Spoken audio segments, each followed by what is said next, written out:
વિદ્યાર્થી મિત્રો, આજે આપણે સંસ્કૃત પ્રકરણ 13 ગીતામૃતમ વિશે ભણવાનું છે. ગીતામૃતમ એ શ્રીમદ ભગવદ્ ગીતામાંથી લેવાયેલા અમુક શ્લોકોનો સંગ્રહ છે. અહીંયા ગીતામૃતમ એટલે કે ગીતારૂપી અમૃત. તો ગીતારૂપી અમૃત એ કયું છે? તો એના વિશે અહીંયા અમુક જે સારા સારા શ્લોકો છે એ અહીંયા લીધેલા છે. વિદ્યાર્થી મિત્રો, આપણે જાણીએ છીએ કે શ્રીમદ ભગવદ્ ગીતા એ મહાભારતના ભીષ્મ પર્વમાંનો એક અંશ છે. એમાં કુલ 18 અધ્યાયો છે અને 700 શ્લોકો છે. કુરુક્ષેત્રના મેદાનમાં પાંડવો અને કૌરવોની વચ્ચે જ્યારે મહાયુદ્ધ થયું હતું, શત્રુ પક્ષમાં ઊભેલા પોતાના સ્વજનો અને મિત્રોની સાથે યુદ્ધ કરવાનું હોવાથી એમના તરફની લાગણીને કારણે અર્જુન વિષાદ અનુભવે છે.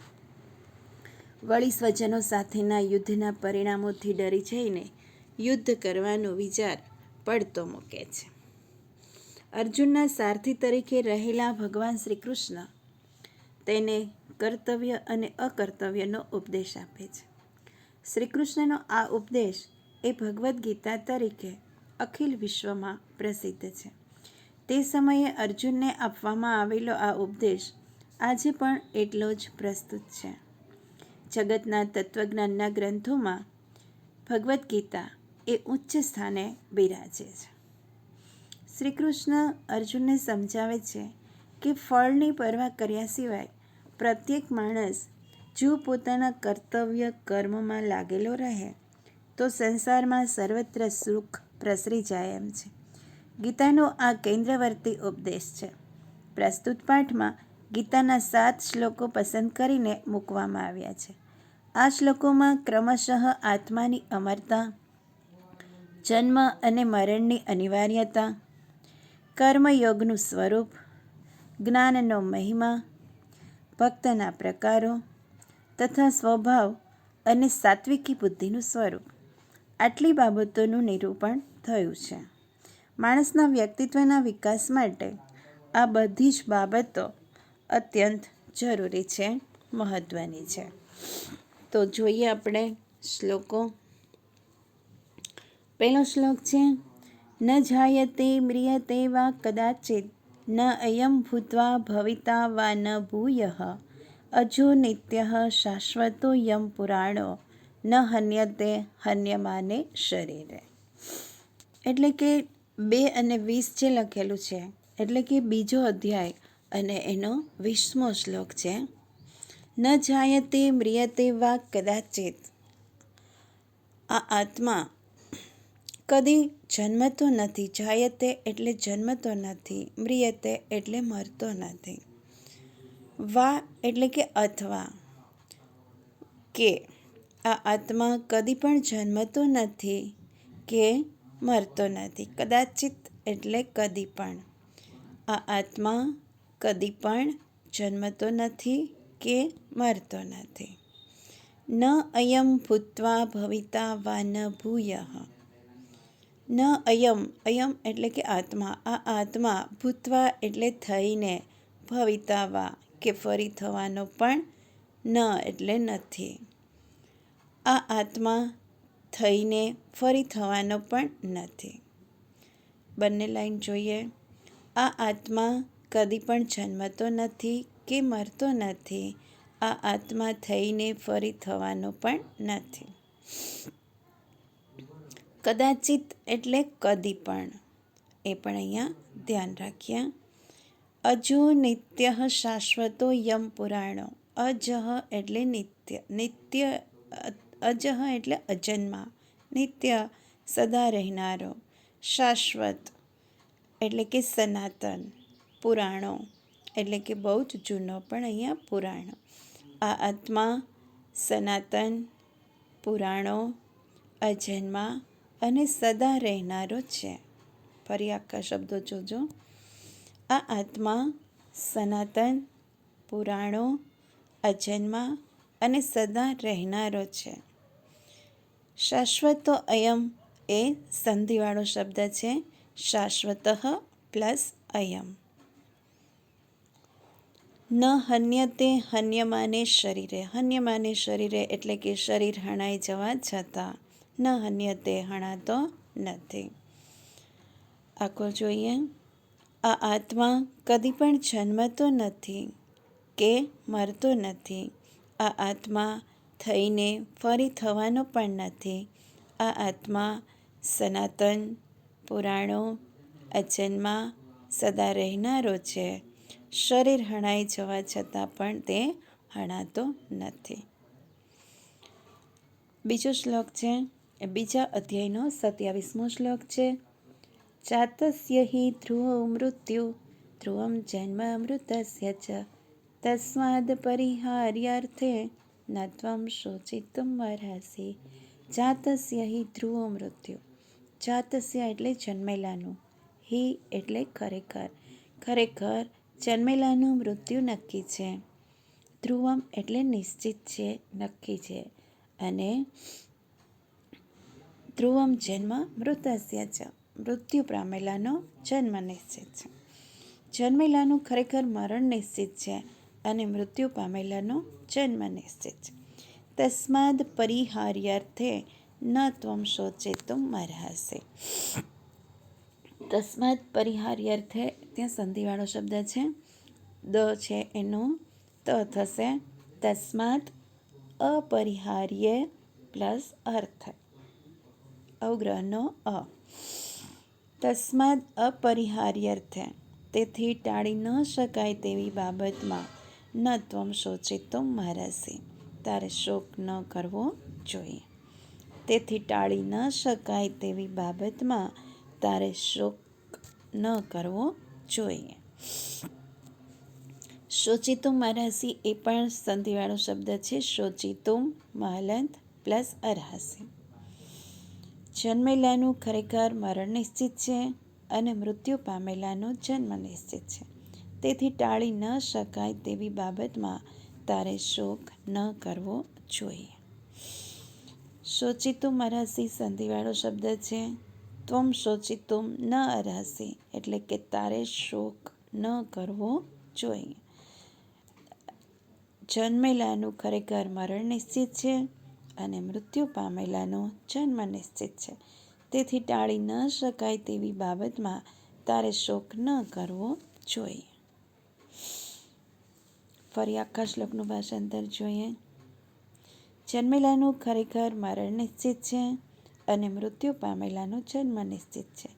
તેથી ટાળી ન શકાય તેવી બાબતમાં તારે શોક ન કરવો જોઈએ. કર્મણ્યેવ અધિકારસ્તે મા ફલેષુ કદાચન મા કર્મફલ હેતુર્ભૂ મા તે સંગોસ્ત્વ અકર્મણ્ય. શ્લોક નંબર 3 છે, જે બીજા અધ્યાયનો 47મો શ્લોક છે. કર્મણ્યેવ અધિકારસ્તે પહેલો જ શબ્દ છે એ સંધિવાળો છે. કર્મણી પ્લસ એવ પ્લસ અધિકારઃ પ્લસ તે. શ્રી કૃષ્ણ ભગવાન અહીંયા અર્જુનને સમજાવે છે કે કર્મ કરવાનો જ તારો અધિકાર છે, ફળની બાબતમાં ક્યારેય પણ નહીં. મા ફલેષુ કદાચન કર્મ કરવામાં જ તારો અધિકાર છે, ફળમાં ક્યારેય નહીં.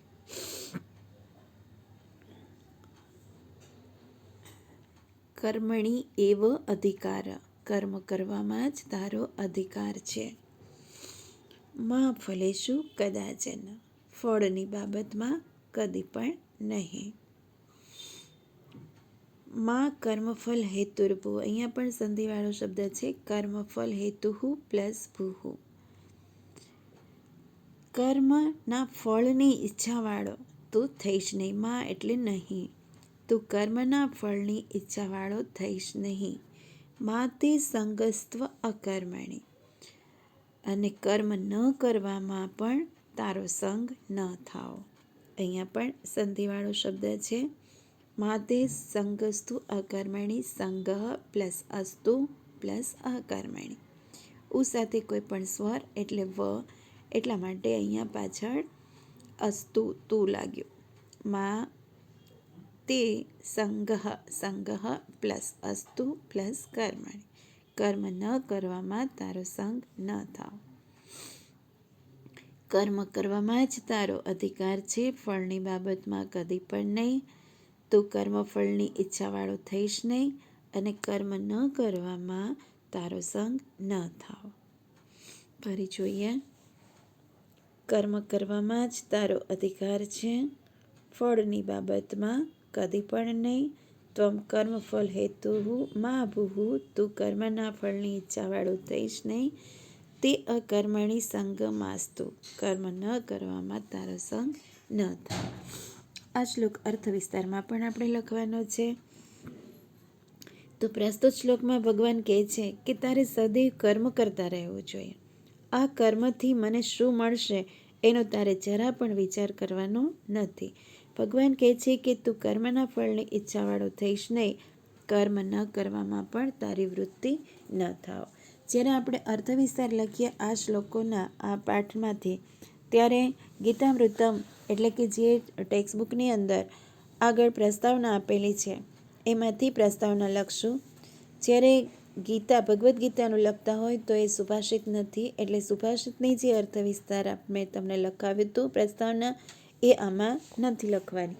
આમાં ભગવદ્ ગીતાની એટલે કે પહેલો અને બીજો પેરેગ્રાફ જે છે ગીતામૃતમનો, પહેલાં જે ટેક્સ્ટબુકમાં શ્લોકો પહેલાં ગુજરાતીમાં આપેલું છે તે, તો એ આપણે એમાંથી પ્રસ્તાવના લખીએ અને પછી લખશું પહેલાં અર્થ, પછી પ્રસ્તાવના, પછી એનો વિસ્તાર અને પછી બોધ. આ રીતે 4 પેરેગ્રાફમાં આપણે લખવાનું છે.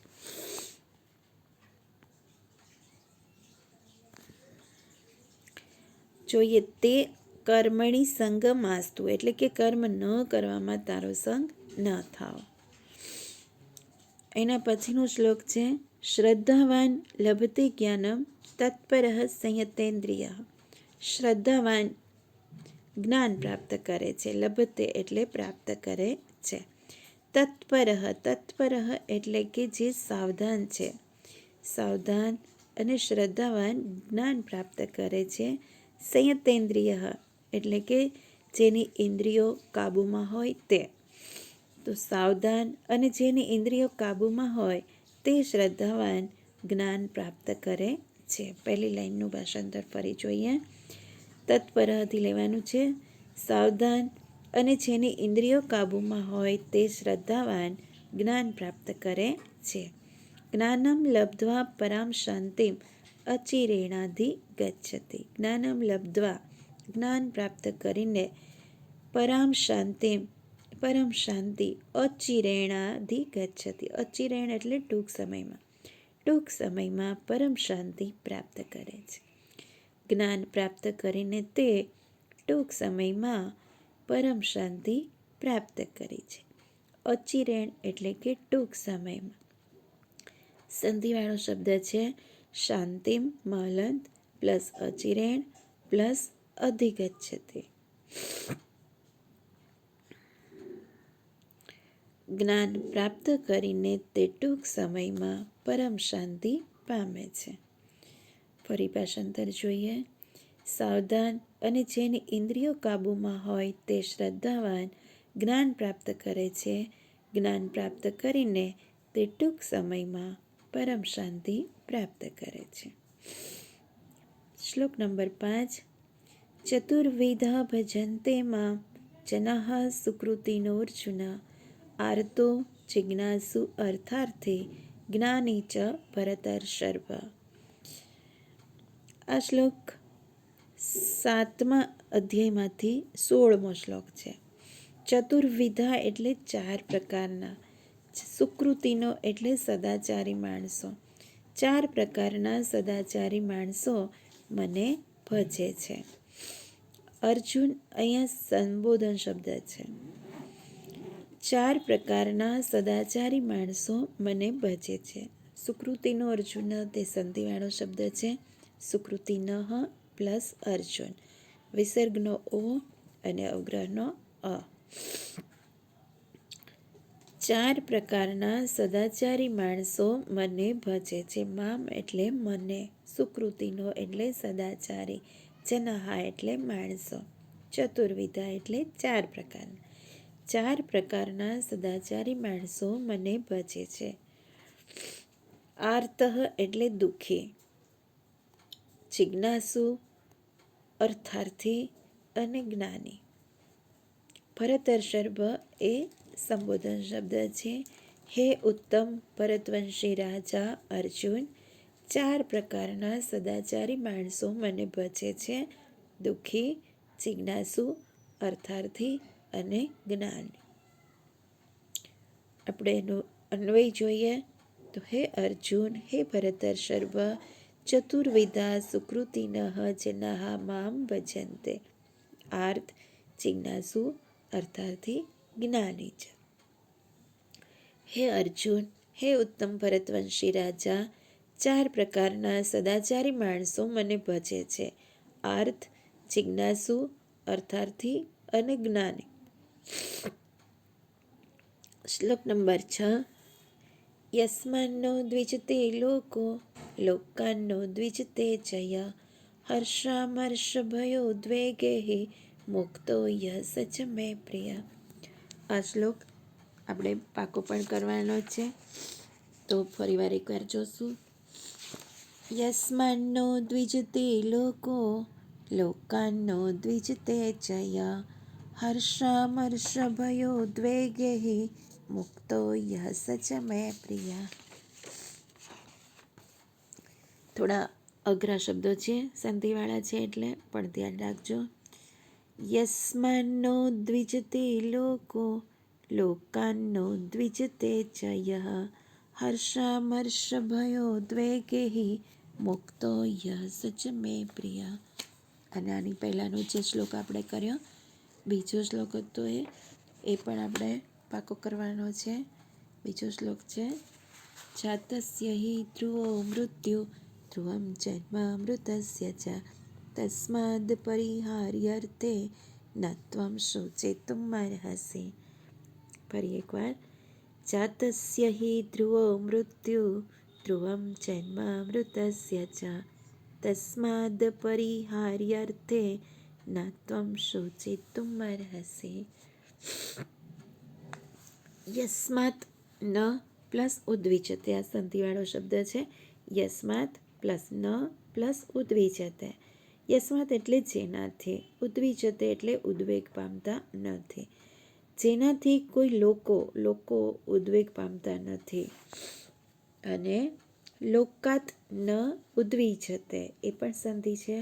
લોકાત ન ઉદ્વિજતે એટલે કે જે પોતે લોકોથી સંતાપ કે ઉદ્વેગ પામતો નથી. જેનાથી લોકો ઉદ્વેગ પામતા નથી અને જે પોતે લોકોથી સંતાપ કે ઉદ્વેગ પામતો નથી.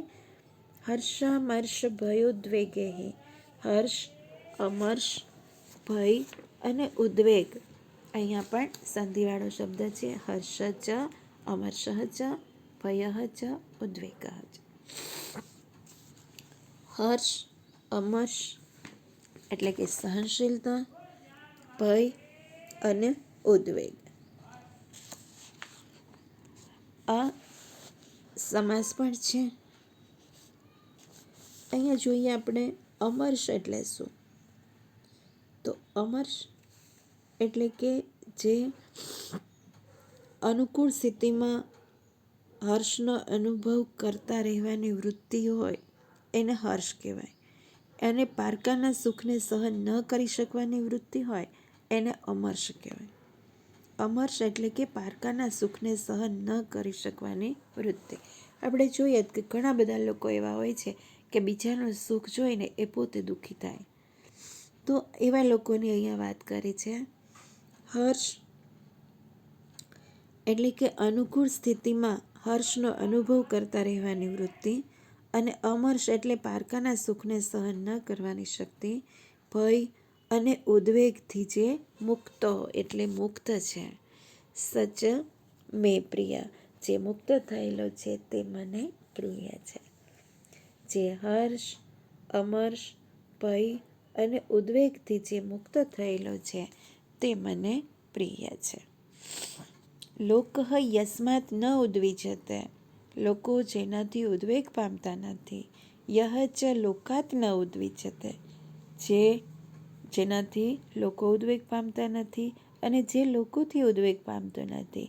હર્ષ, અમર્ષ, ભય અને ઉદ્વેગથી જે મુક્ત છે. સચ મે પ્રિય, તે મને પ્રિય છે. જેનાથી કોઈ લોકો કે પ્રાણીઓ ઉદ્વેગ પામતા નથી અને જે પોતે લોકોથી સંતાપ કે ઉદ્વેગ પામતો નથી.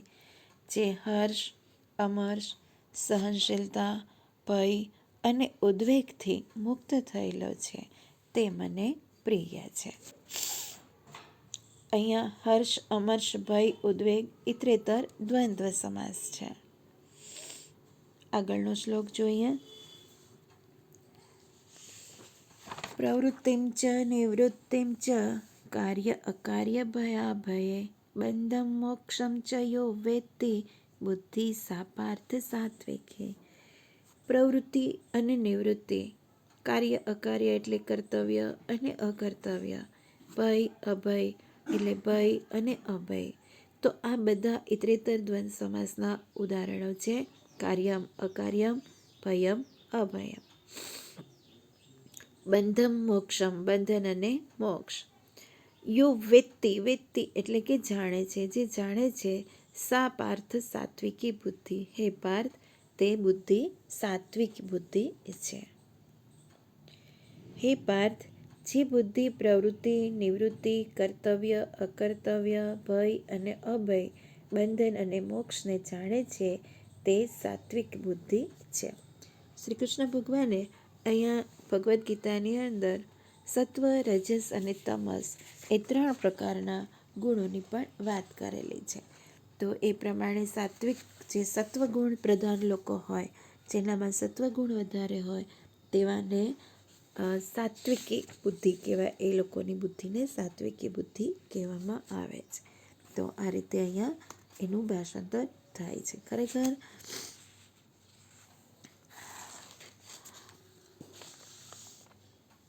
ખરેખર જે સત્વગુણ પ્રધાન લોકો હોય છે, ભગવદ્ ગીતાની અંદર 3 પ્રકારના લોકોનું એમણે ઉદાહરણ આપેલું છે. સત્વ, રજસ અને તમસ. સત્વગુણ પ્રધાન એટલે કે જેમાં સત્વગુણી લોકો હોય, જે હંમેશા બીજાના દુઃખ જોઈને દુઃખી થતા હોય, હંમેશા બીજાને મદદ કરતા હોય, એવા લોકો એ સત્વ પ્રધાન છે એમ કહેવાય. રજસ, રજસ એટલે કે જે લોકો પોતે બીજાને મદદ કરે, પરંતુ જે પોતાનું પણ સારું કરે અને સાથે બીજાનું પણ ભલું કરે, એ લોકો છે રજસ ગુણવાળા. અને તમોગુણી લોકો જે છે, કે જે તમસ પ્રધાન લોકો છે, એ લોકો એવા હોય છે કે જે લોકો પોતાનું હંમેશા સારું જ કરે, પણ બીજાનું ખરાબ કરવામાં એને વધારે રસ હોય. પોતાનું સારું કરે પણ બીજાને જો દુઃખી જોવે તો એ વધારે એને ગમે. રાક્ષસી વૃત્તિના લોકો હોય એ તમસ ગુણી ધરાવતા હોય છે. ભગવદ્ ગીતામાં એવું પણ બતાવેલું છે કે આ સત્વ, રજસ અને તમસ ગુણોવાળા લોકોનો સ્વભાવ કેવો હોય, એને કેવા કલરના કપડાં પસંદ હોય, એને કેવો ખોરાક પસંદ હોય, એ બધું જ બતાવેલું છે. જો ટાઈમ મળે તો ભગવદ્ ગીતા એક વખત વાંચજો. તો અહીંયા આપણે આ શ્લોકના ભાષાંતર બધા જ લખવાના છે તમારે. અને જ્યારે આપણે સ્વાધ્યાયના અભ્યાસના પ્રશ્નો કરીશું, ત્યારે એ અર્થ વિસ્તાર જે લખવાના છે એની પણ ચર્ચા કરીશું. અહીંયા સુધી આ વિડીયો રાખીએ છીએ.